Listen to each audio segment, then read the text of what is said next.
Welcome back, dear students. So in last part of the lecture we have seen cells of immune system. In that I have explained you broadly we have two types of cell. One cell which will have granules in their cytoplasm called as granulocytes, and another type of cells which lack granule in their cytoplasm, they are called as agranulocytes. So last session we have seen granulocytes, their type, functions, and in today's section we are going to see granulocytes and what are their roles and functions. So first, granulocytes, what we are going to see, it's called neutrophils. Neutrophils, it comprises about 95% of total granulocyte, and its lifespan is very short. They live for 2 to 3 days and their nucleus is multi-lobed. Basic function is they are involved in phagocytosis, and they also release cytotoxic substance. And as neutrophils, as the name indicate, neutro means neutral, so they have both acidic as well as basic granules. So because of presence of both acidic and basic granules, they takes up both these stains, so they are called as neutrophils. You can see the diagram. These are the structure of neutrophils. I have already told neutrophils are multi-lobed cells, so they are having so many lobes.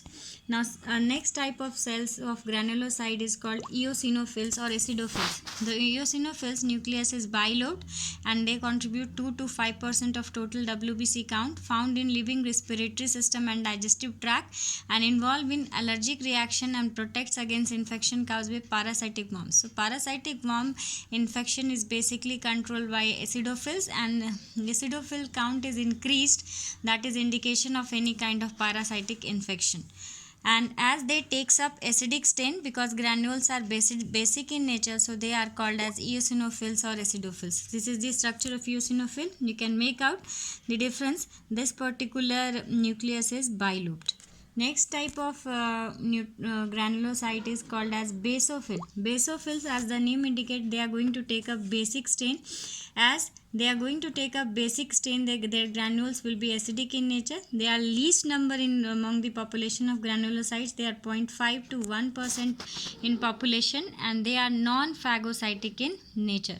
So this is the structure of basophil, and they are monolobed. Nucleus is having single lobe, so this is monolobed nucleus. And the other type of granulocyte, which is called as mast cell.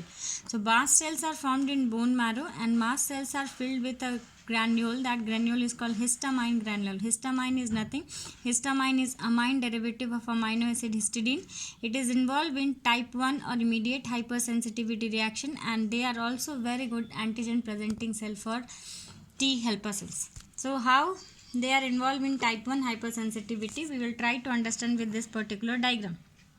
So this is the structure of mast cell. You can say mast cell is nucleated, and mast cell, I have shown this particular blue dots. These blue dots are showing nothing. These blue dots are histamine filled granules.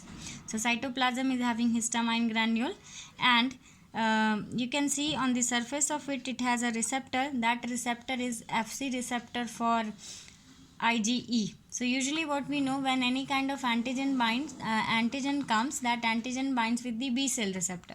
But some antigen with which your body is allergic, that are called allergen. For different host, allergen will be different. For example, certain food particles, dust, pollen grains, they serve as the allergen, and type of allergen will be different for different host.